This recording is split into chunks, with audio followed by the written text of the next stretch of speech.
오늘은 히브리서 13장 7절부터 19절까지 본문을 통해 장성한 자의 신앙 하는 제목으로 두 번째 시간 같이 은혜를 받겠습니다.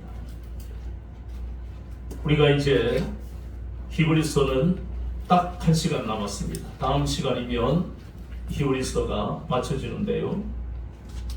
우리가 이 히브리서를 보면서 깨닫게 되는 것은 그 당시에 유대 그리스도인들이나 이방 그리스도인들이 가졌던 것처럼 우리에게도 예수님에 대한 확신이 때때로 흔들릴 수가 또 흔들릴 때가 있다는 겁니다. 그래서 히브리서를 통해서 이 히브리서는 끝이 난다 할지라도 여러분 마음속에 예수님이 세상 어떤 것보다 모세보다 선지자보다 천사보다 더 우월하신 예수님보다 더 우월한 존재는 이 땅에 없다는 것을 마음에 새기셔야 됩니다. 그분이 우리의 주와 그리스도가 되신다는 그 뜻은 예수님은 오직 천지 만물 중에 가장 우월하신 분입니다. 그래서 그분이 우리의 주와 주님과 그리스도가 되셨다는 그것은 우리와 함께 이 땅에서 함께 하시고 동행하시기 때문에 우리가 어떤 일을 만나고 무슨 일을 당했다 할지라도 우리는 주님이 우리를 건지시고 도우실 것을 믿고 끝까지 인내로서 이 믿음의 길을 경주해야 한다. 이것이 히브리서 전체의 핵심이고 추진하는 것을 마음에 새기시기를 바랍니다. 그리고 더불어 신학적으로 보면 이 히브리서는 신약의 레위기서입니다. 그래서 계속해서 유대교의 그 제사의식, 제사제도에 대한 말씀이 계속 나옵니다. 그러나 그것도 잘 정리가 되어야 됩니다. 여러분이 분별해야 할 것은 더 이상 이스라엘의 그러한 모든 역사가 불필요하다는 것도 아니고 구약에 나오는 율법이 불필요하다 그 뜻이 아니고 그 중에 제사제도는 폐기되었다 그것을 히브리서는 말씀하고 있습니다. 제사제도는 더 이상 아무 의미가 없어졌다 그 의미입니다. 여러분이 잘 아는 베드로전서 말씀에도 우리를 향해서 하나님 뭐라고 말씀해 주셨습니까? 왕같은 제사장, 우리가 제사장이 된 것입니다. 그래서 우리가 직접 하나님 앞에 성소와 그리고 주 예수 그리스도 이름으로 지성소까지 들어갈 수가 있는 겁니다. 히브리서 10장 19절과 20절을 보면 예수님이 몸짓으시고 피 흘리셔서 대제사장만 들어갈 수 있는 그 지성소에 들어갈 수 있도록 새롭고 산 길을 열어주셨기 때문에 우리는 제사장으로 성소로 들어가기도 하고 대제사장 예수 그리스도께서 대장 되시고 대제사장이 되시기 때문에 그분이 열어놓은 그 지성소로 우리도 들어가서 하나님의 깊은 임재를 체험하며 살게 되었다는 것입니다. 그렇다면 이제 이 히브리서 13장에서 다시 한번 우리가 생각해야 할 것은 바로 그 제사제도, 제사의식이 폐기가 되었다는 것. 그것을 우리가 깊이 인식을 해야 합니다. 그렇다면 더 이상 하나님 앞에 나가는 방법이 없어졌느냐? 의문을 가질 수가 있는 겁니다. 유일하게 하나님 앞에 나갈 수 있는 방법이 구약에서는 제사였지요. 제사를 통해 나갔단 말입니다.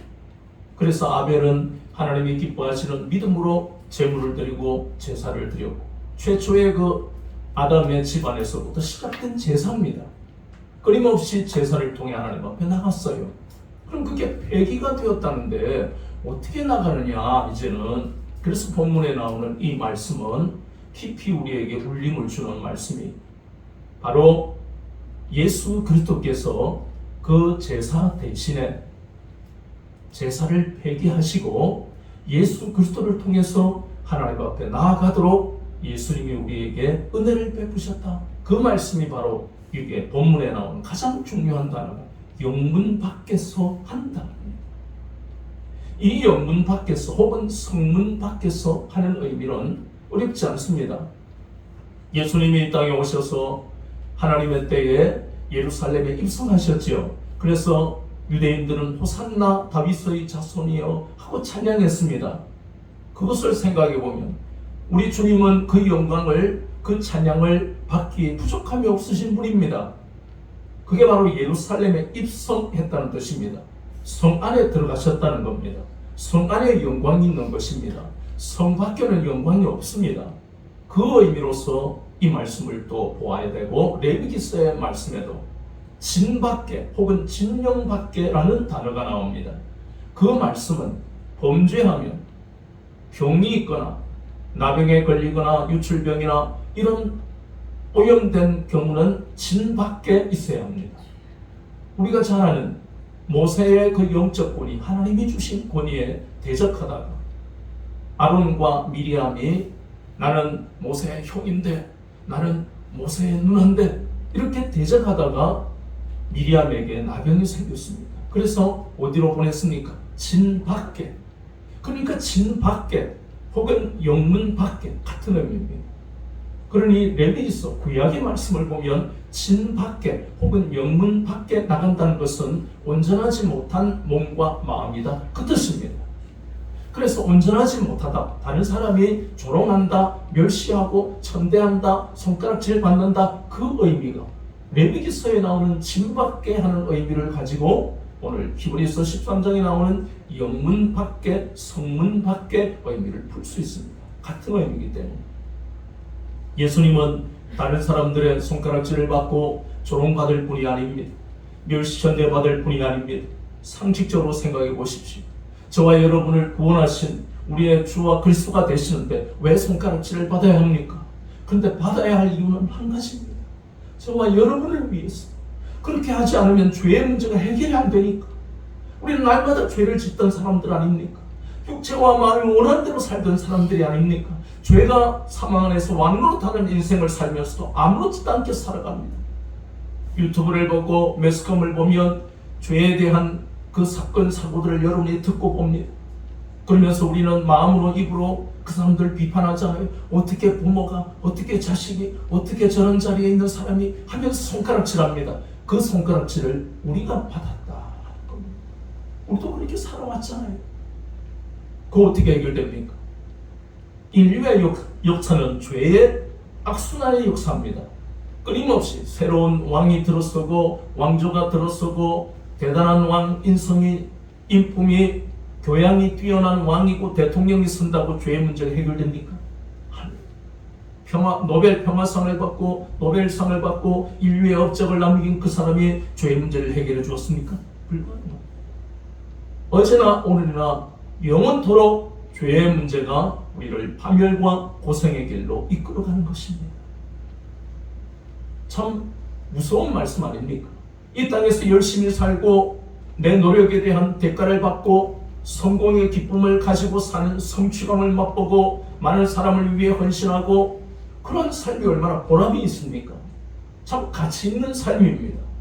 그런데 그 위에 다른 삶이 있다는 걸 이제 우리가 알기 때문에 그러한 가치 있는 삶, 내가 버린 돈으로 가난한 사람을 돕고 이 사회에 공헌하는 것 대단한 가치입니다. 그렇게 사는 사람 많지 않습니다. 우리가 일례로 유한영에게 그분이 얼마나 가치 있게 살았습니까?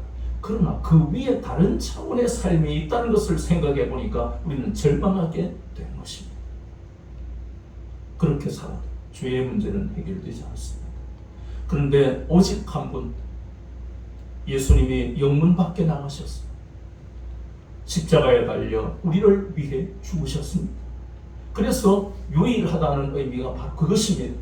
죄의 문제를 해결하신 유일한 분, 그래서 우주 만물에, 천지 만물에 가장 우월하시다 하는 근거가 바로 뭘 해결하셨기 때문에요? 죄의 문제를 해결하셨기 때문에. 그것은 모세도 해결 못했고 천사도 해결 못했고 선지자들도 해결하지 못한 것입니다. 그래서 영문 밖에서 죄의 문제를 해결해 놓으셨다. 우리 말씀 한번 찾아보면요, 출애굽기 말씀입니다. 출애굽기 말씀해 보니까 출애굽기 29장 14절, 저 9절부터 계속 보면 14절, 10절부터 14절까지 14절 말씀만, 그 수소의 고기와 가죽과 똥을 진 밖에서 불사르라. 이는 속죄제니라. 속죄제물을 하나님 앞에 드리는 거예요. 드리는데 몸은, 그 짐승의 몸은 각을 뜨고 나머지 거기에 고기 가죽 똥을 어디에서 불사한다고요? 진 밖에서. 이것이 바로 예표입니다. 예수님이 십자가에서 몸짓으셨다는 그것의 예표가 바로 출애굽기 29장 14절입니다. 갈라디아서 3장 13절에 그리스도께서 우리를 위하여 저주를 받은 바 되사 율법의 저주에서 우리를 속량하셨으니 기록된 바 나무에 달린 자마다 저주 아래에 있는 자라 했습니다. 유대인이든 이방인, 유대인은 율법의 저주, 율법은 지킬 수가 없는 불가능한 것입니다. 인간의 죄의 문제 때문에. 이방인은 이방인, 우리의 마음속에 하나님은 성문법은 아니지만 마음의 양심이라는 율법을 주셨어요. 그런데 그 양심대로 살아간 사람은 전무합니다. 그래서 이것이 저주입니다. 유대인이든 이방인이든 모두가 죄의 저주에 이 해결하지 못하는 인생으로 불행한 삶을 살아가야만 되는 것입니다. 그런데 그 저주를 예수님이 대신 받으셨다는 겁니다. 예수님이 죽으시지 않으면 이 죄의 문제는 끊어지지 않습니다. 그래서 이 죄의 문제를 해결하셨다는 것이 바로 출애굽기 29장 14절 그리고 갈라디아서 3장 13절의 말씀입니다. 그런데 레위기서에 보면요, 이렇게 대속죄일 1년에 한 번 6월 10일에 7월 10일에 하나님 앞에 온 백성의 죄를 속하기 위해 드리는 대속죄일에 염소 2마리를 하나님 앞에 드리게 되어 있는데 한 마리는 아사셀입니다. 이 아사셀의 의미는 히브리어로 하면 염소와 내어 보내다 하는 그 두 단어의 합성어입니다. 아사셀, 한 염소는 속죄 제물로 드리고 2마리 중에 한 염소는 아사셀로 보냅니다. 이것도 제비 뽑은 염소, 아사셀로 제비를 뽑히면 이 염소는 아사셀이 되어서 광야로 내어 쫓김을 당합니다. 이 진 밖에서 하는 의미가 바로 아사셀입니다. 레위기서 16장에 나오는 그 말씀이 바로 예수님이 영문 밖에서, 진 밖에서, 성문 밖에서 몸 찢으시고 피 흘리시고 우리를 위해 십자가에 달려 돌아가셨다 하는 의미가 레위기서에 바로 예표로 나오는 것입니다.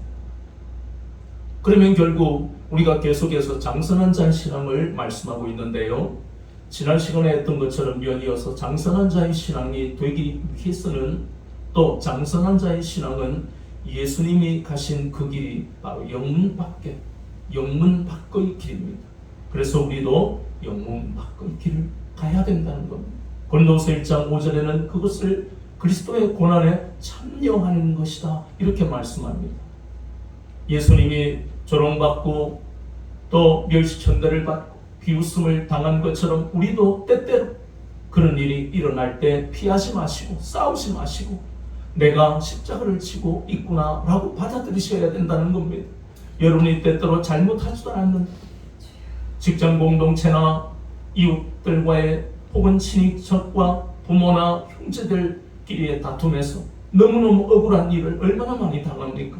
그때마다 영문 밖으로 나를 위해 진 밖에 계셨던 그 주님을 생각하세요.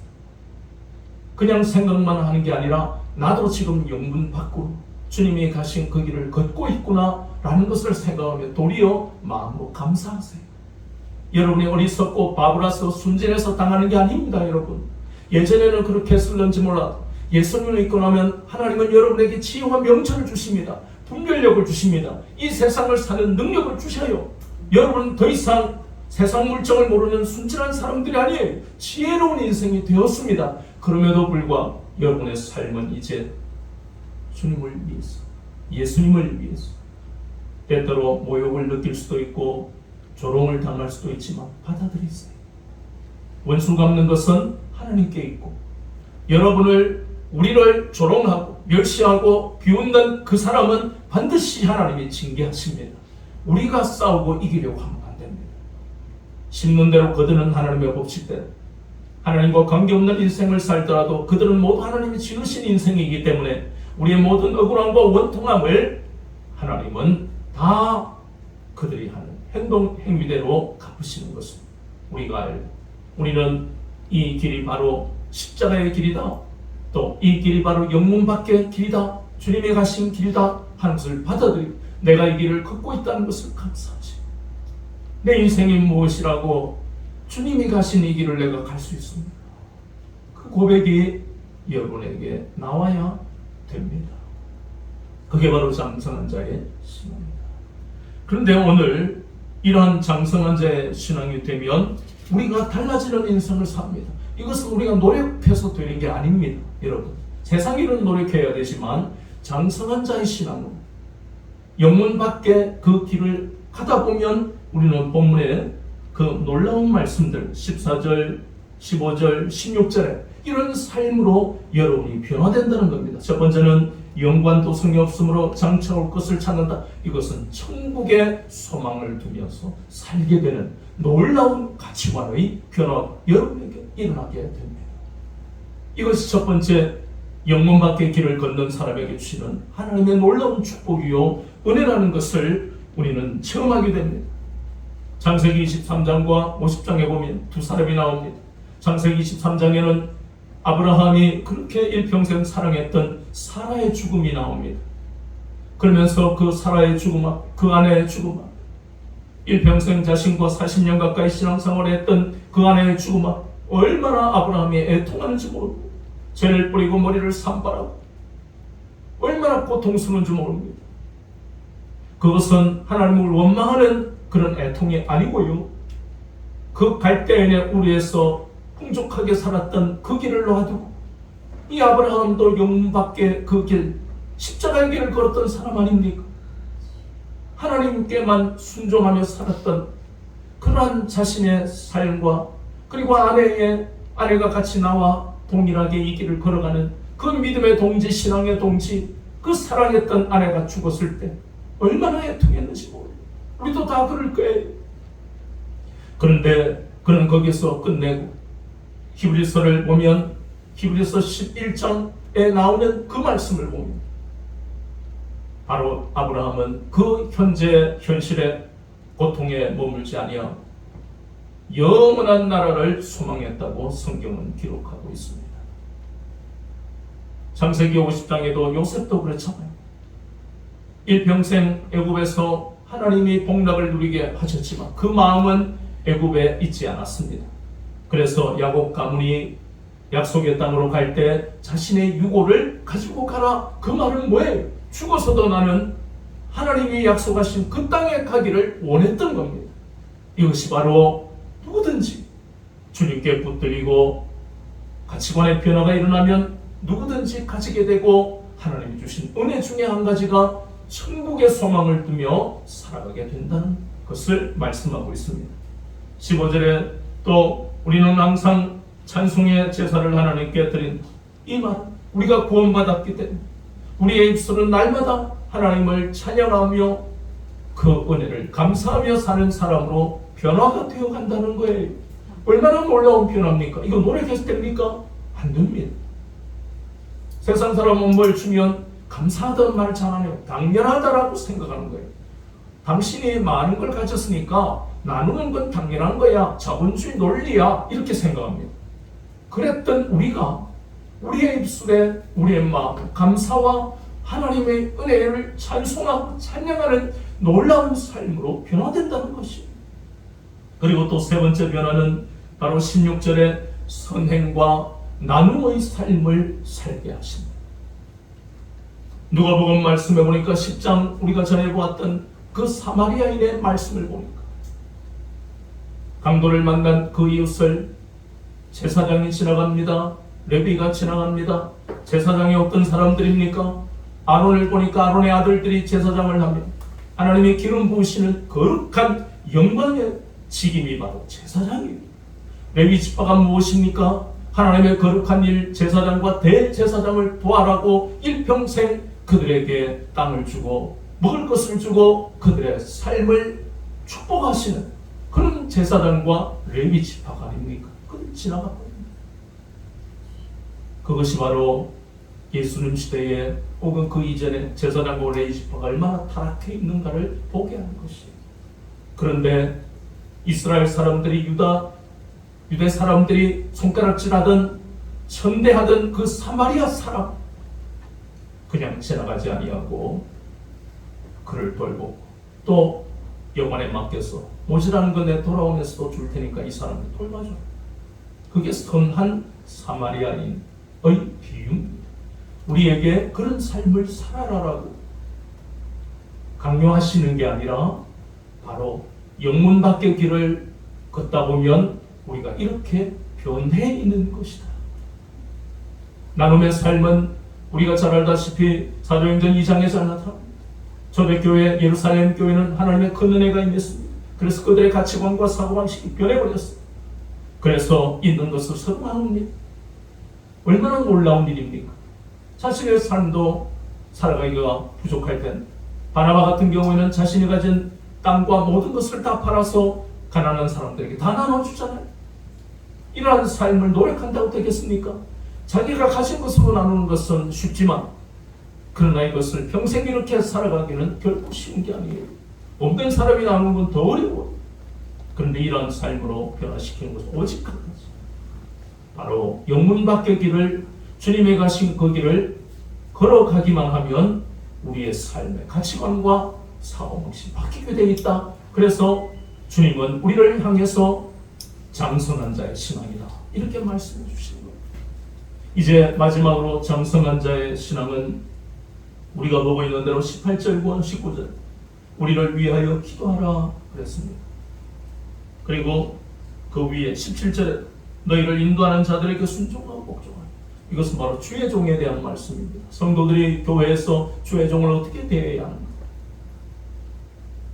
그것을 다시 작은 두 가지로 나누면 주의 종을 위해서 기도하는 것 앞에 바로 주의 종에게 순종하고 복종하라, 그렇게 말씀합니다. 왜 그런가 우리는 이유를 알아야 되고 주님은 정확하게 그 이유를 말씀합니다. 성도들을 위해 주의 종은 겸손하기 때문입니다. 이것이 바로 우리가 전에 한번 읽었던, 우리가 잘 아는 구약 성경 중에 에스겔서 34장과 연결시키면 아무나 주의 종이 아니다, 이런 시대가 되어버렸으니까 우리는 분별해야 됩니다. 에스겔서 34장에는 사꾼과 선한 목자가 나오잖아요. 그러면 거기에서 하나님이 말씀하신 것은 양을 돌보면 선한 목자, 버리면 사꾼. 그럼 히브리서 13장에 나오는 이 말씀은 누가 선한 목자냐? 성도들을 경성하면 선한 목자, 그렇지 않으면 좋은 말, 듣기 좋은 말만 하면 그것은 사꾼. 구약과 신약을 통틀어서 20대를 살아가는 우리에게 정확하게 선한 목자가 누군가, 하나님이 기름 부으신 주의 종이 누군가 하는 분별을 성경적 기준으로 말씀하는 거예요. 경성하는데 경성의 의미가 뭐냐? 성도들이 깨닫지 못하는 것을 깨닫게 하고 성도들이 미혹받지 않도록 바른 길로 제시해 주는 게 바로 경성이라는 겁니다. 그러면 선한 목자인지 사꾼인지를 분별하려면 그 주의 종이 경성하고 있는지 타협하고 있는지 그건 어려워요, 쉬워요? 쉽다는 거예요. 듣기 좋은 말만 하면 그건 경성이 아니다. 그래서 경성하는 주의 종이 때때로 행동이나 여러 가지 부족한 점이 보인다 할지라도 그 주의 종이 경성하기를 늘 일관되게 하면 그 주의 종의 말이 부족한 점이 있어도 순종하고 복종해야 한다. 그걸 지금 성경에서 말씀하고 있습니다. 또 한 가지는 주의 종을 위해서 뭐 하라고요? 기도해야 한다. 성도가 주의 종을 위해 기도하는 것은 당연한 것입니다. 왜냐하면 그 이어지는 거지요. 성도를 위해 주의 종이 하는 역할은 일평생 경성하는 것이 주의 종이 하는 역할이니까, 바른 길로 가게 하니까, 미혹되고 있으면 다시 원위치에서 은혜의 자리로 옮겨주는 이 역할이 얼마나 중요하고 힘든지 모릅니다. 그렇잖아요. 우리는 태생이 양 같아서 제갈 길로 가던 인생들 아니었습니까? 남말 잘 안 듣잖아요. 고집 부리잖아요. 저도 그래요. 저도 집에서 고집 부리다가 얼마나 혼나는지 모르는데 또 그런단 말이에요. 목사가 됐는데도 저도 한 번씩 고집을 부리는데, 우리가 예수님을 믿기 전에는 얼마나 고집 덩어리였습니까? 무슨 채씨 고집, 강씨 고집 할 거 없고요. 모든 인간이 다 고집 덩어리. 그런데 주의 종이 경성한다고 그걸 잘 듣겠느냐 말입니다. 그러니 얼마나 주의 종들이 괴롭겠어요. 그러나 그 길이 주의 종에 가는 길이기 때문에 경성이 되지 않으면 인생을, 생명을 살릴 수가 없습니다. 미혹될 수밖에 없는 거예요. 그걸 보면서도 경성 안 하면 결국 그 징계를 경성하는 주의 종이 받게 될 수밖에 없습니다. 끊임없이 기도해야 할 것은 내가 섬기는 주의 종이 정직하게 진실하고 나를 경성하고 사역해 주시기를 기도해야 하는 이유가 거기 있는 거예요. 기도해야만 선한 양심을 가지고 정직하게 목회하고 사역하는, 그래야 결국은 성도와 교회의, 성도의 삶이 그리고 교회에 큰 유익이 있는 것이다. 이 시대는 바른 길을 가는 주의 종을 만나기가, 바른 길을 가는 성도를 만나기가 하늘의 별 따기입니다. 다 타락해버리고 북이스라엘처럼 수없이 대부분의 사람, 5인 7,000명을 제외한, 그러면 수백만 명이 되겠죠. 북이스라엘은 엄청나게 부강해서요, 솔로몬 시대처럼 부강했다고 합니다. 영토도 물질도 사람도 엄청나게 많았어요. 수백만 명이 있는 거예요. 그 수백만 명 중에 몇 명만 7,000명. 바알의 무릎을 잡고 나머지는 전부 바알의 무릎을 꿇었습니다. 이 시대의 바알이 무엇입니까? 물질입니다. 물질 만능입니다. 만몬 신입니다. 물질이 돈이 신입니다. 그래서 지난 시간에 우리는 만몬, 돈을 사랑하면 안 된다고 했습니다. 돈은 필요합니다. 돈이 중요하다라고 생각하는 것은 죄가 아닙니다. 그러나 돈이 없으면 죽는 것 같이 행동에서 나타나지요. 그게 돈을 사랑하는 증거입니다. 돈 없어도 부부는 얼마든지 주 안에서 사랑할 수 있고, 돈 없어도 얼마든지 자녀를 키울 수 있습니다. 왜냐하면 이제 우리의 인생의 주도권은 하나님께 내어드렸기 때문에 하나님이 책임지시는 인생을 살기 때문에, 그래서 우리는 돈을 사랑하면 안 된다는 겁니다. 그래서 주의 종이 돈을 사랑하면 안 됩니다라고 경성하면 아멘하고 받아들여야 되는데, 돈 없이 어찌 살아? 이러면은 본인의 인생이 주의 종의 근심이 되는 것뿐만 아니라 본인의 인생이 고통 속으로 들어가는 걸 스스로 만드는 겁니다. 그래서 그걸 보고 놔두면 사건이요, 그걸 보고 놔두지 않고 경성하면 목자라는 겁니다. 이제 우리는 장성한 자의 신앙 첫 번째와 두 번째 시간을 통해서 마음속에 새겨야 할 것은, 우리의 소원은 믿음의 진보를 날마다 이루기를 원하는 소원이 여러분에게 첫 번째가 되어야 합니다. 잘 되고 편안한 삶을 사는 것은 나쁜 게 아닙니다. 자본주의이기 때문에. 그러나 그것이 첫 번째가 되어야 안 됩니다. 그건 신앙인이 아니에요. 세상 사람입니다. 성공한 것만 늘 때때로 소상공인이 유튜브에 보니까 이래 성공해서 나는 벤츠 모라, 동그라미 4개짜리도 모라. 그건 세상 사람이에요. 그걸 부러워해서는 안 됩니다. 그게 첫 번째가 되니까 우리의 마음속에 집착이 생기는 거예요. 하나님은 여러분을 구원하신 것은 이 땅에서 여러분 몫의 그 지경이, 구역이, 하나님이 지어준 그 구역, 아름다움이 있다는 겁니다. 아멘. 여러분 중에 어떤 사람은 부자가 되어야 할 마땅한 이유가 있고, 어떤 사람은 만남의 복을 통해서 여러분 어떤 사회적 공헌을 할 사람도 있고, 그것은 하나님이 모든 선한 계획을 가지고 우리를 부르시는 겁니다. 이제 너 알아서 살아, 그런 분이 아니시라는 거예요. 그렇다면 우선순위가 날마다 우리의 신앙 속에서 점검이 되고 확인이 돼야 된다는 것입니다. 그게 장성한 자의 신앙이에요. 그래서 첫 번째 히브리서 13장에서 장성한 자는, 오늘 우리가 본 것까지 7가지, 첫 번째가 뭐였습니까? 형제를 사랑하라. 형제는 핏줄이 아니라 주 안에서 형제입니다. 그래서 예수 가족이라는 단어가 그래서 쓰이는 겁니다. 제대로 된 믿음을 가진, 예수님을 제대로 믿는 사람들이 여러분에게 형제하고 비교할 수 없는, 형제도 가치가 있습니다. 그러나 이것 다른 가치입니다. 그래서 주 안에서 형제를 사랑해야 하는 것입니다. 두 번째, 장성한 자의 신앙이 뭐라고 했습니까? 낯선 사람, 손님도 아니고 나그네도 아니고 잘못된 단어니까 원어로 쓰면 낯선 사람, 모르는 사람을 대접해요. 그 낯선 사람, 모르는 사람이 바로 성경적으로 강도 만난 자, 예수님을 믿지 않는 그 사람이 우리에게는 형제일지 핏줄일지 몰라도 그 사람은 그리스도 밖에 있다는 거예요. 그들을 주님의 마음, 형제보다 더한 사랑으로 섬겨야 되는 겁니다.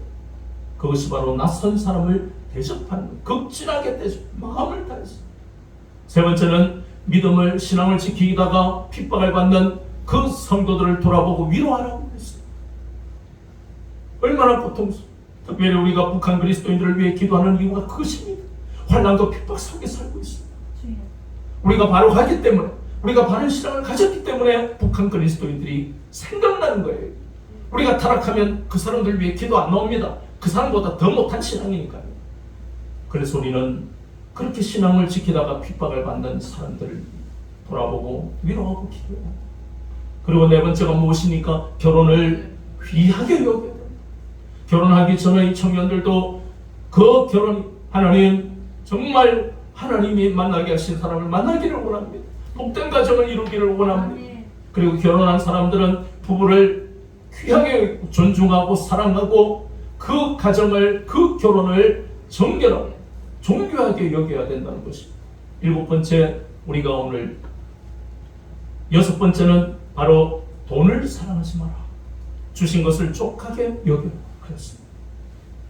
돈은 귀합니다. 하나님은 다양한 방법으로, 오묘한 방법으로 우리의 필요를 채우십니다. 그러나 사랑해서는 안 됩니다. 마지막으로 오늘 우리가 보았던 것이 바로 주의 종을 종에게 순종하고 복종하며 주의 종을 위해서 기도해야 한다. 이 일곱 가지가 바로 장성한 자의 신앙입니다. 여러분의 믿음은 자라야 합니다. 그러지 않으면 히브리서가 기록된 그때의 모든 그리스도인들이 다 흔들렸고, 우리가 잘 아는 사도행전 2장에 성령의 불의 역사가 일어난 예루살렘 교회, 한 세대가 가기 전에 타락해버렸습니다. 흩어져 버렸습니다. 영원한 것은 없습니다. 그렇다면 믿음이 자라야 합니다. 믿음이 자란 사람들은 예루살렘 교회에도 핍박을 받더라도 믿음을 지켰습니다. 그래서 유럽과 아시아에 다니면서 주님의 몸된 교회를 세웠습니다. 그러나 배교한 사람들은 다시 돌아오지 않았습니다. 이 모든 것은 믿음이 자라지 않으면 히브리서는 결국 어떻게 된다고요? 배교한다고 경고하고 있는 것입니다. 이것은 경고로 끝나는 게 아니라 수없이 많은 사람이 지금까지 배교하고 있는 시대를 우리는 보고 있고 또 우리는 살고 있습니다. 그냥 저절로 이렇게 그냥 에스컬레이터 타고 야 천국으로 가는 에스컬레이터야 가만히 있으면 천국 가, 이런 일은 없습니다. 불가능합니다. 착각하지 마십시오. 그래서 우리가 보았던 히브리서 말씀, 선한 싸움을 싸워야 된다 그랬습니다. 믿음의 경주를 해야 한다 그랬습니다. 100m를 달리는, 자 1번 레인은 누구, 2번 레인은 기록이, 올림픽 기록이 있고 세계 신기록이 있고, 세계 신기록이 있다 해서 가만히 있으면 1등 합니까? 100m 달리는 사람을 보세요. 그냥 노아처럼 심장이 터질 것 같아요. 어떻게 달려? 막 달립니다. 작년에 세계 신기록을 가졌다 해도 그건 다 잊어버리고 힘을 다해서, 죽을 힘을 다해서 달립니다. 믿음의 길은 이렇게 경주하지 않으면 마귀의 밥이 된다는 걸 잊지 마십시오. 중간은 없습니다. 절대로 중간은 없어요. 듣기 좋은 말 나도 듣고 싶어요. 목사님 이런 일이 있는데 어쩌고 분별하지 않으면 안 되는 시대. 하나님이 감동을 주시고 세미한 음성을 주시지 않는 것은 전부 사기입니다. 이 시대는 사기 속에 살아가요. 특히 대한민국 사기 공화국입니다. 모두 그게 마귀입니다. 마귀가 거짓말 하잖아요. 그걸 분별할 수 있는 것은 믿음이 자라는 것밖에 없습니다. 여러분 믿음이 자라지 않는 것을 하나님 앞에 회개해 무릎 꿇어야 돼요. 날마다 자라야 합니다. 작년에 그럼 은혜 받았으면 올해도 계속 받아야 됩니다. 끝이 나면 점점점 우리는 변질이 돼요. 천국에 많이 갈 것 같으면 좋은 비유가 그거잖아요. 북이스라엘에 300만 명이 있다. 그럼 그 중에 여인이 7,000명, 300만 명 중에 7,000명만 천국에 갔다는 이야기. 300만 명이 이방인입니까? 아닙니다. 신명기 7장 6절에 하나님이 택하신 백성들이에요. 그러나 끝까지 가봐야 하는 겁니다. 300만 명이 하나님의 택함을 받았지만 천국에 간 건 7,000명. 이 시대에 대한민국의 인구는 5천만 명입니다.